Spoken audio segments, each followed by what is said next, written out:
बिस्मिल्लाहिर्रहमानिर्रहीम। अस्सलाम वालेकुम बच्चों, मेरा नाम मोहम्मद इकबाल है और मैं यूनिक ग्रुप ऑफ इंस्टीट्यूशन में इकोनॉमिक्स का टीचर हूँ।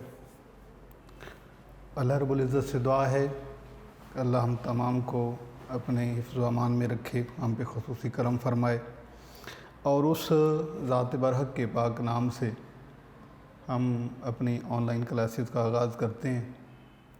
बेटे, इकोनॉमिक्स पार्ट 1, इसमें हम आज जो चैप्टर डिस्कस करेंगे वो है theory of distribution of national income या pricing of factors of production. ये हमारा चैप्टर है। तो इससे पहले जो है हम पढ़ चुके हैं उसमें से हम बात करते हैं कि हमने बात की थी इससे पहले प्रोडक्शन फंक्शन के बारे में। There are 4 factors of production: land, labour, capital, organisation. और फिर हमने इनके रिवॉर्ड के बारे में भी पढ़ा था कि लैंड का रिवॉर्ड जो है वो रेंट होता है, लेबर का रिवॉर्ड वेजेस हैं, कैपिटल यूज़ करेंगे तो इंटरेस्ट पे करना होता है और ऑर्गेनाइजेशन का रिवॉर्ड प्रॉफिट होता है। ये इससे पहले हम पढ़ चुके हैं। बेटे, इन फैक्टर्स को कंबाइन करके जो नेशनल इनकम हासिल की जाती है वो नेशनल इनकम फिर इन्हीं के रिवॉर्ड में डिस्ट्रीब्यूट हो जाती है। यानी जिन फैक्टर्स को हम 4 फैक्टर्स की बात करते हैं: लैंड, लेबर, कैपिटल, ऑर्गेनाइजेशन। इन फैक्टर को इस्तेमाल करके हम प्रोडक्शन करते हैं और उसी प्रोडक्शन का रेवेन्यू जो होता है फिर इन्हीं के रिवॉर्ड में डिस्ट्रीब्यूट हो जाता है। यानी जो हमें इनकम हासिल होती है उसी में से रेंट पे किया जाता है, उसमें से वेजेस पे की जाती हैं, उसमें से इंटरेस्ट पे किया जाता है और जो रिमेनिंग अमाउंट होती है वो इन फॉर्म ऑफ प्रॉफिट ये ऑर्गेनाइजेशन के अकाउंट में जाती है। तो आज हम बात करेंगे कि चारों फैक्टर्स यानी लैंड, लेबर, कैपिटल, ऑर्गेनाइजेशन, इनमें से जो हमारे लास्ट चैप्टर है उसमें इन चारों के रिवॉर्ड्स के बारे में है। यानी हमारे जो लास्ट चैप्टर हैं बुक के उसमें वेजेस, इंटरेस्ट, रेंट और प्रॉफिट इनके बारे में है। लेकिन हमारा जो स्मार्ट सिलेबस है उसमें सिर्फ एक रिटर्न यानी कि एक के बारे में हमसे जो है सवाल किया गया है। देखें बेटे, फैक्टर्स हमारे पास हैं 4: लैंड, लेबर, कैपिटल और ऑर्गेनाइजेशन। अब इन चारों का रिवॉर्ड कैसे होता है? रेंट का ये रेंट है, लेबर का वेजेस रिवॉर्ड है, कैपिटल का जो है वो ट्रस्ट है और ये प्रॉफिट। इसमें हमारा जो स्मार्ट सिलेबस है उसमें बेटे हमने इस के बारे में बात करनी है कि लेबर का रिवॉर्ड जो है वेजेस, इस पे हम बात करेंगे। इससे पहले हम लेबर के बारे में मुकम्मल एक चैप्टर हम डिस्कस कर चुके हैं और वो चैप्टर है जिसमें फैक्टर्स ऑफ प्रोडक्शन के बारे में भी हमने पढ़ा था और जो है वो उनके रिवॉर्ड के बारे में आखिरी चैप्टर में डिस्कशन मौजूद है।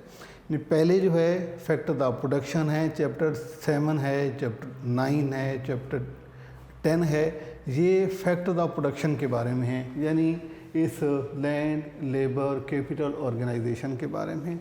जबकि ये जो चैप्टर है आखिरी, इसमें हम इन्हीं के रिवॉर्ड्स के बारे में हम डिस्कस करते हैं। तो इसमें बेटे हम आज जो है वो लेबर का रिवॉर्ड वेजेस होती हैं, इस पे हम इंशाल्लाह बात करेंगे।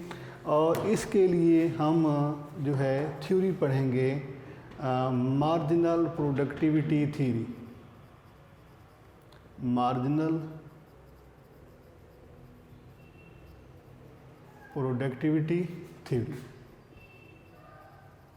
नज़रिए मुख्ततिम पैदावारियत, इस पे हम बात करेंगे। और इसी थ्योरी में हम एक फैक्टर लेबर की वेजेस की डिटर्मिनेशन के बारे में पढ़ेंगे कि लेबर को जो है वो वेजेस कैसे पे की जाती हैं। वैसे तो अगर हम मजमूई तौर पर अगर हम इस चैप्टर को देखें तो ये चैप्टर चारों फैक्टर्स के रिवॉर्ड को डिस्कस करता है कि चारों फैक्टर्स का रिवॉर्ड जो है वो उसमें मतलब है कैसे डिटरमाइंड होता है, कैसे डिफ़ाइन होता है। लेकिन इसमें हम सिर्फ एक पे बात करेंगे और इसको हम कहते हैं बेटा, इसका दूसरा नाम है मार्जिनल प्रोडक्टिविटी का दूसरा नाम है determination of wages, determination of wages. और वेजेस के बारे में आपने बेटा ये याद रखना है कि वेजेस हमारी दो तरह की होती हैं, एक को हम कहते हैं मनी वेजेस और दूसरी है रियल वेजेस। ये चूँकि टॉपिक ऐसा है तो इसमें आपको थोड़ा सा बता देता हूँ कि मनी वेजेस और रियल वेजेस में क्या फ़र्क होता है। मनी वेजेस जो हैं ये सिर्फ हमें कैश फॉर्म में जो रिटर्न मिलता है, जो मुआवजा मिलता है, उसे हम मनी वेजेस कहते हैं। और वो हमें रिवॉर्ड जो कैश के साथ साथ हमें फैसिलिटीज़ भी मिलती हैं, मसलन पिक एंड ड्रॉप सर्विस है, अकामोडेशन है, के अलावा सोशल बेनिफिट्स हैं, सोशल सिक्योरिटी है, मेडिकल के बेनिफिट्स हैं, बच्चों की तालीम है, अलाउंस वगैरह हैं। तो ये सारी जब चीज़ें आप में मिलती हैं तो इसे रियल वेजेस कहा जाता है। मनी वेजेस में सिर्फ कैश होता है, यानी कि अगर कोई शख्स कहीं पर जॉब करता है, वो डेली वेजेसर है, उसको डेली पे जो है उसको अमाउंट मिलती है या उसको सैलरी कहीं पर मिलती है कैश फॉर्म में, तो उसे हम कहते हैं मनी वेजेस।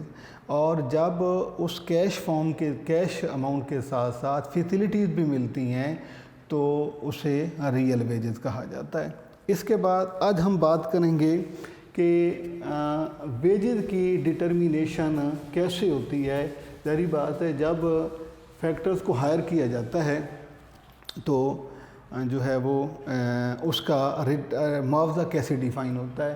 जी बेटे, ये थ्योरी है, पूरी थ्योरी, इसमें वही पैटर्न रहेगा। सबसे पहले हम थ्योरी को डिफ़ाइन करेंगे, उसके बाद हम इसका टेबल बनाएंगे, फिर उसका डायग्राम बनाएंगे, फिर अजम्पशन लिखेंगे और उसके बाद उस पर क्रिटिसिज्म लिखेंगे, तो ये कंप्लीट हो जाएगा। और इसी में हमने बात करनी है कि जो मार्जिनल कॉस्ट है, मार्जिनल कॉस्ट के बारे में आप पढ़ चुके हैं पहले कि जहाँ पर मार्जिनल कॉस्ट और मार्जिनल रेवेन्यू बराबर हो जाते हैं वो मैक्सिमम प्रॉफिट रेंज होती है, वो मैक्सिमम प्रॉफिट रेंज है, यानी कि वहाँ पर मुनाफा ज़्यादा से ज़्यादा होता है। तो वो भी चूँकि इसी टॉपिक का हिस्सा है, तो ये है कि हर शख्स जो है कि इसकी डेफिनेशन जो है मार्जिनल प्रोडक्टिविटी थी कि every factor is given reward according to its marginal product, कि हर आमिल को उसका मुआवजा जो है उसकी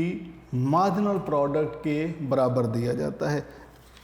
इसके बाद मार्जिनल प्रोडक्ट क्या है वो हम पहले पढ़ चुके हैं कि रिटर्न या output of every additional unit is known as marginal product. इसमें हम चूँकि हम जैसे जैसे फैक्टर्स को आगे एंगेज करते जाते हैं तो लॉ ऑफ डिक्रीजिंग रिटर्न इस पर अप्लाई होता है, यानी कि उसकी मार्जिनल प्रोडक्ट जो है वो कम होती जाती है। यानी कि जिस तरह से हमने लॉज ऑफ रिटर्न में पढ़ा था कि एक फैक्टर को हमने कांस्टेंट रखा था और दूसरे फैक्टर को हमने जो है वो उसमें वेरिएबल रखकर, तो वेरिएबल फैक्टर यानी उसमें हमने लेबर लिया था और जो हम लेबर के आउटपुट को बढ़ाते जाते हैं, उसके यूनिट बढ़ाते जाते हैं, तो मार्जिनल प्रोडक्ट जो है वो कम होती जाती है। इसको बेटे हम जो है इस थ्योरी को हम डायग्राम के ज़रिए, पहले टेबल के ज़रिए शो करेंगे, उसके बाद इसका डायग्राम बनाएंगे जी। तो सबसे पहला कॉलम में आपने लेना है बेटा, या इस जहाँ पे आप लेबर यूनिट ले लें, ठीक है, या आप इसका जो है वर्कर ले लें, वो आपकी मर्ज़ी है। उसके बाद अगला कॉलम जो है उसमें आप लेंगे मार्जिनल प्रोडक्ट मुख्ततिम पैदावार। उसके बाद आप अगले कॉलम में चाहें तो आप उसका जो है टीपी टोटल प्रोडक्ट ले लें कि प्रोडक्ट कितनी है। उसके बाद अगले कॉलम में आप लेंगे बेटा रेवेन्यू ऑफ मार्जिनल प्रोडक्ट, और उससे अगले कॉलम में आप ले लें वेजेस। ये कॉलम आपने इस तरीके से बनाने हैं और इसमें हमने ये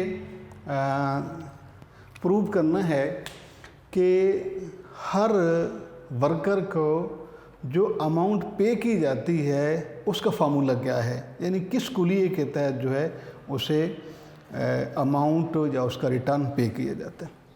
यहाँ पर बेटे हम नहीं, पहले में हमने यहाँ पे लेबर यानी कि आप इसको वर्कर्स भी ले सकते हैं, लेबर यूनिट भी ले सकते हैं। इसके बाद मार्जिनल प्रोडक्ट है, फिर टोटल प्रोडक्ट है, और ये रेवेन्यू ऑफ मार्जिनल प्रोडक्ट का मतलब है कि जो प्रोडक्ट जहाँ पे है उसकी हमने मार्केट वैल्यू लेनी है कि मार्केट वैल्यू उसकी कितनी बनती है। उसके बाद उसको वेजेस कितनी पे की जाती हैं। फ़र्ज़ करते हैं कि यहाँ पर जो है वो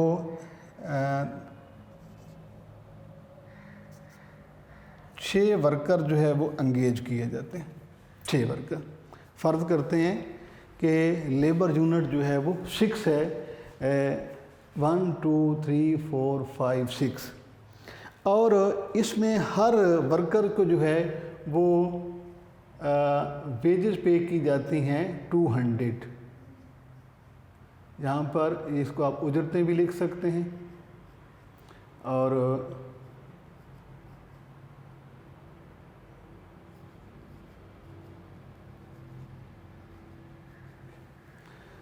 यानी कि हर वर्कर, हमने यहाँ पर 6 वर्कर एंगेज किए हैं।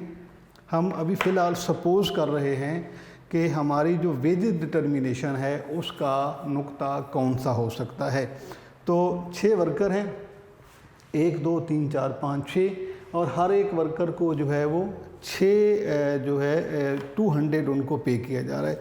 अब हम ये देखते हैं कि हर वर्कर की आउटपुट क्या है। फ़र्क किया, पहला वर्कर की जो आउटपुट है वो 10 यूनिट है, दूसरे की 8 है, फिर 6 है, फिर 4, फिर 2, और फिर आप इसे 0 कर लें। ठीक है जी। ये ऐसी जो है प्रोडक्ट, जो आप इसे अगर चाहें तो आप जो है इसकी बजाय से आप यहाँ पे 1 कर लें, तो उससे भी आपको जो है वो अंदाज़ा हो जाएगा जी। इसमें बेटे हमने पहले वर्कर से बात करते हैं कि पहला वर्कर को वेजेस पे की जा रही हैं 200, और उसमें जो है वो आउटपुट हमें दे रहा है 10। ये आउटपुट है, इसका रेवेन्यू भी हमने मालूम नहीं किया। ये प्रोडक्शन यूनिट है, प्रोडक्शन की क्वांटिटी है। अब हम ये देखते हैं कि अगर हम इस प्रोडक्शन की रेवेन्यू मालूम करें तो क्या है। फ़र्ज़ करते हैं कि हर एक यूनिट जो है वो 100 रुपये का है, यानी प्रोडक्ट उसने प्रोडक्शन दी है 10 यूनिट, एक यूनिट 100 रुपीज़ का है। इसका मतलब है कि रिटर्न हमारे पास आ जाएगा 1000। पहला वर्कर जो है उसने 1000 रुपये का रेवेन्यू की हमें आउटपुट दी है। हमने जहाँ पर उसकी प्रोडक्शन ली है, यहाँ पर उसकी हमने रेवेन्यू, आप यहाँ पर ले लें जी, यहाँ पर RS 100 रुपीज़ पर यूनिट, तो अब 10 यूनिट इसके हैं तो इसका 1000 है।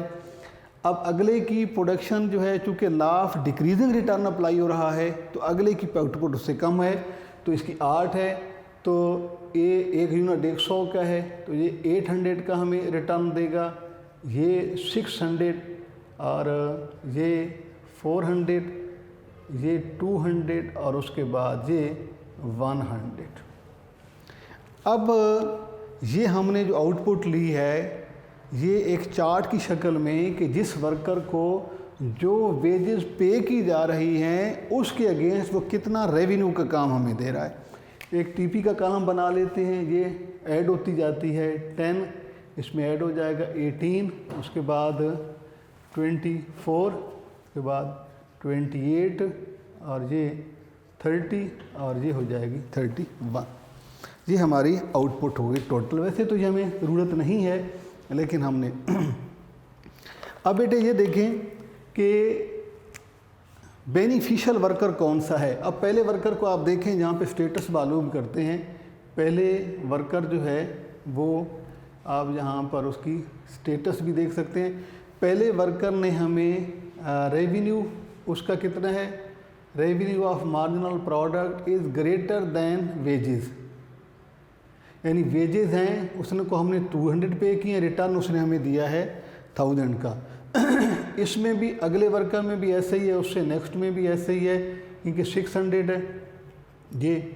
अब इस वर्कर पर आकर हम ये देखते हैं कि RMP is equal to wages, जितना उसे मुआवजा पे किया जा रहा है वो उसका उतना ही हमें रिटर्न दे रहा है। और उससे आगे हम जाते हैं तो यहाँ पर हो जाता है RMP is less than wages. इसका मतलब ये है कि डिटर्मिनेशन ऑफ वेजेस जो हैं वो इस पॉइंट पर उसने ले लेनी है जहाँ पर उसकी revenue of marginal product is equal to wages, जहाँ पर वेजेस और रेवेन्यू ऑफ मार्जिनल प्रोडक्ट बराबर है। इस पर वो उसको डिफ़ाइन कर देगा। इससे अगला यूनिट यानी नेक्स्ट यूनिट 6 यूनिट वो एंगेज नहीं करेगा, क्योंकि 6 यूनिट एंगेज करने में उसे लॉस है, उसे प्रॉफिट नहीं है। इसके बाद जब हम इसको डायग्राम की शक्ल में लेके आते हैं यहाँ पर, तो उसमें भी आप ये 0 आप यहाँ पे ले, x एक्सिस है, ये y एक्सिस है क्या जी। और जहाँ पर आप लें वर्कर्स या लेबर आप ले लें, और यहाँ पे आप ले लें बेटे 2 चीज़ें, एक वेजेस और दूसरा रेवेन्यू ऑफ मार्जिनल प्रोडक्ट, मुख्ततिम पैदावारियत जो है उसकी मालियत का कर। आप इसका जो है वो को जब आप शो करेंगे, आप यहाँ पर लें 200, 400, 600, 800 और 1000। पहले आप लेबर से वेजेस पे करें। वेजेस हैं बेटा, अब लेबर आप लें यहाँ पर 1, 2, 3, 4, 5 और 6। अब आप ये देखें कि 6 के 6 लेबर यूनिट को वेजेस एक ही जैसी पे की जा रही है, लिहाजा इसका कर्व जो है ये बिल्कुल सीधा जाएगा यहाँ पर वेजेस का कर्व। आप इसको मिला भी सकते हैं जहाँ पर कि हर एक पॉइंट पर जो है वेजेस 200 हैं, लिहाजा इसका वेजेस का कर्व जो है वो एक्स एक्सिस के पैरेलल बनेगा। उसके बाद आप ये देखें कि इस लेबर का रेवेन्यू ऑफ मार्जिनल प्रोडक्ट क्या है, 1000 से शुरू होता है, यानी कि फर्स्ट पे जो है वो ये आप 1000 में लाएं, जहाँ पे 1 के बाद 2 का 800 है, 3 का 600 है, 4 का जो है वो 400 है, 5 का 200 है और इसका यहाँ पर 100 नीचे हो जाता है। तो आप इसको कर्व को मिलाएंगे, आप ये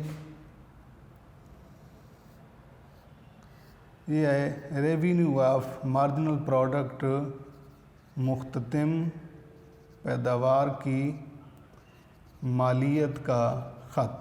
ठीक है, जो चीज़ हमने डायग्राम में जो कि हमने टेबल में बताया है कि जहाँ पर उसकी revenue of marginal product wages के बराबर हो जाएगा, वहाँ पर जो है वेजेस डिफ़ाइन हो जाएंगी।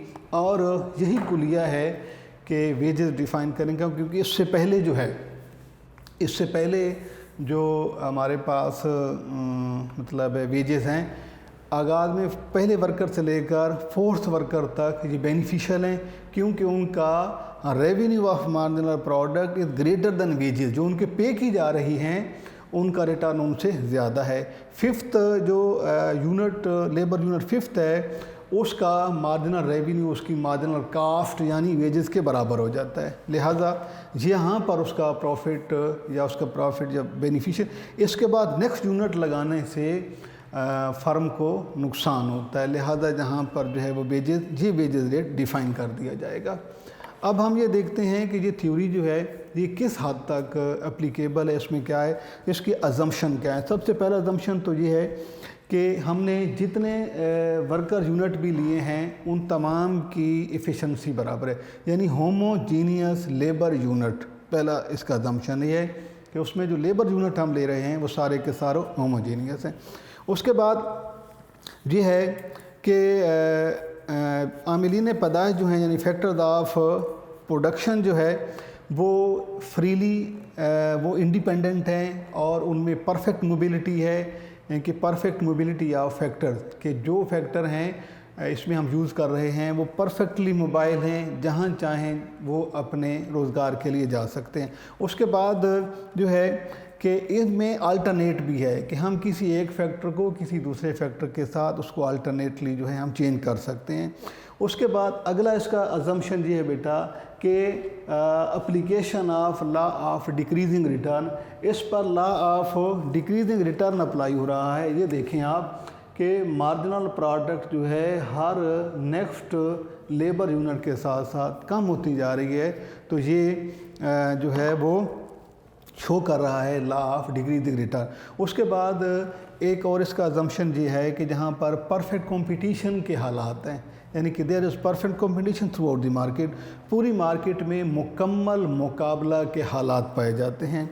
और उसके बाद ये है कि जो फर्म है, objective of firm is to get maximum profit, कि फ़र्म जो ये जितना कुछ भी कर रही है जो ऑर्गेनाइजेशन, वो अपने प्रॉफिट को मैक्सिमम करने के लिए कर रही है। यानी कि ये हम अजम्पशन में लिखते हैं।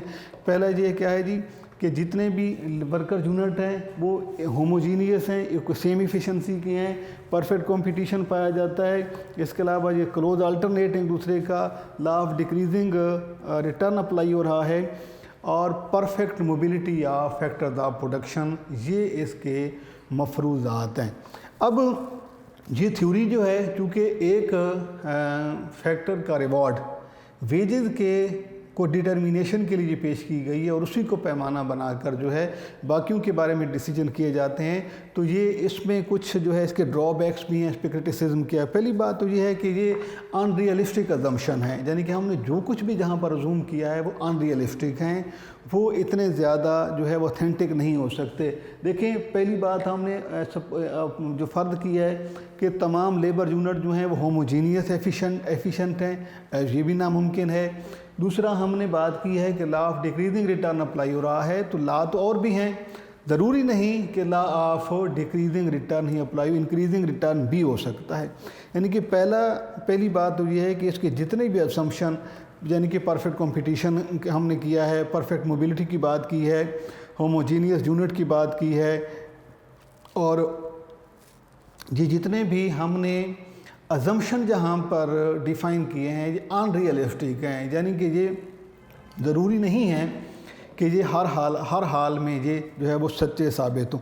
दूसरी बात ये है कि ये जो यहाँ पर कॉम्बिनेशन आता है वो तमाम फैक्टर्स, लैंड, लेबर के ऑर्गेनाइजेशन की कंबाइन एफर्ट से होता है, यानी कि सारे फैक्टर्स मिलते हैं तो प्रोडक्शन होती है।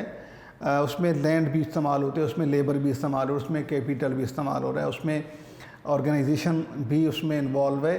तो इसमें किसी एक का पर्टिकुलरली किसी एक की के रिवॉर्ड को डिफ़ाइन करना ये मुश्किल है, यानी कि ये एक तनकीद है इस पर, ये उसका वीक पॉइंट है कि जब प्रोडक्शन फंक्शन में सारे फैक्टर यूज़ हो रहे हैं, लैंड भी है, लेबर भी है, कैपिटल भी है, ऑर्गेनाइजेशन भी है, तो किसी एक का पर्टिकुलरली जो है वो उन चारों में से किसी एक का रिटर्न अलहदा से डिफ़ाइन करना ये मुश्किल है।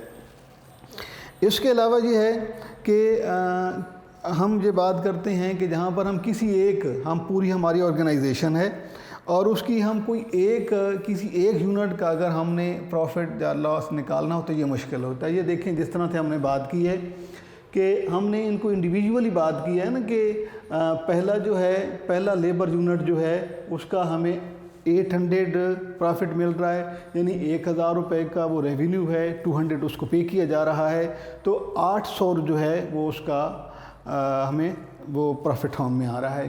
यानी कि पूरे फंक्शन में किसी एक यूनिट का नफ़ा या नुकसान निकालना ये जो है वो नामुमकिन है।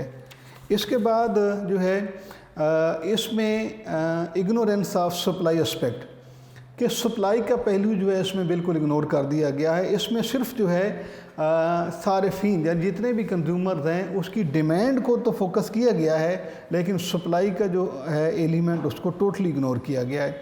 उसके बाद जो है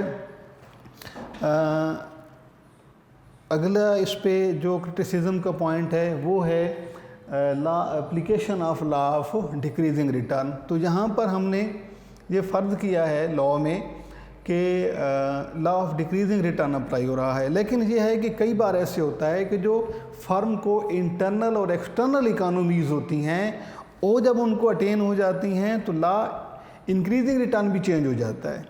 यानी कि लाभ यहाँ पर जो अजूम किया जा रहा है वो है लॉ ऑफ डिक्रीजिंग रिटर्न, लेकिन इकोनॉमीज़ हासिल होने की सूरत में ऐसा मुमकिन है कि जो है वो बजाय लॉस के या बजाय डिक्रीजिंग के इंक्रीजिंग रिटर्न भी हो सकता है। उसके अलावा ये है कि हमने जहाँ पर बात की है कि जो फैक्टर ऑफ प्रोडक्शन की इनकम का जो हमारे पास रिटर्न आता है वो इक्वली डिस्ट्रीब्यूट हो जाता है, जो उसकी डिस्ट्रीब्यूशन जो है, चूँकि हमने ये थ्योरी ऑफ डिस्ट्रीब्यूशन ही पढ़ी है कि इसमें जो फंक्शन थे रिटर्न आता है रेवेन्यू वो सारे फैक्टर्स में डिवाइड हो जाता है, और इसमें अनजस्टिस डिस्ट्रीब्यूशन ऑफ वेल्थ भी हो सकती है। यानी कि चूँकि फैक्टर्स उसमें 4 यूज़ हो रहे हैं और उनके चारों के रिवार्ड में जब हम उनको नेशनल इनकम को रीडिस्ट्रीब्यूट करते हैं इन फॉर्म ऑफ रिवॉर्ड, तो उसमें अनजस्टिस डिस्ट्रीब्यूशन की जस्टिफिकेशन भी मौजूद है। और इसके बारे में ये जो थ्योरी है मार्जिनल प्रोडक्टिविटी थ्योरी हमने पढ़ी है, इसके बारे में कुछ हैं इकोनॉमिस्ट जिनकी ज़राह में समोल्सन ये कहता है कि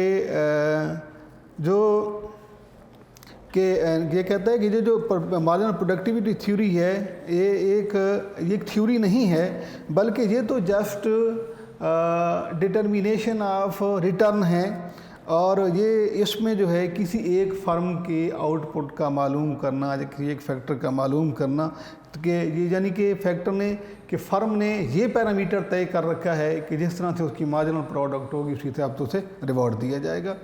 तो ये बेटे थ्योरी है, मतलब है हमारा जो आखिरी चैप्टर है उसमें मार्जिनल प्रोडक्टिविटी थ्योरी पहले आपने डिफ़ाइन करनी है, उसके बाद आपने टेबल बनाना है, फिर डायग्राम, फिर उसके अजम्पशन, फिर और इसमें जहाँ पर जो है मैक्सिमम प्रॉफिट रेंज की बात है, जहाँ पर उसका मार्जिनल रेवेन्यू उसकी मार्जिनल कॉस्ट के बराबर हो जाएगा, यानी मुख्ततिम हासिल मुख्ततिम लागत के बराबर होने की सूरत में जो है ये उसका प्रॉफिट मैक्सी। और इसमें एक बात जो शुरू से आपको बतानी थी वो ये थी कि ये थ्योरी जो है that was presented by neo classical economist Alfred Marshall, यानी ये चीज़ें आपको आगाज़ में बतानी थी, बस उस वक्त जो है थ्योरी हमने स्टार्ट की, डिफ़ाइन कर दिया, तो अब आपको ये लिख के दी है कि that this theory of distribution of national income was presented bye Alfred Marshall. ये बेटे आपका सिलेबस है, अब आप इसे देखें, इस थ्योरी के आप बुक से पढ़ें, ऐसा आप नोट्स में भी मौजूद है, और इसको डिफ़ाइन करें, इसका टेबल के बाद इसके डायग्राम बनाने की प्रैक्टिस। इंशाअल्लाह हम जो है इसको आगे सिलेबस को लेके चलेंगे अगले लेक्चर में। अल्लाह हाफ़िज़।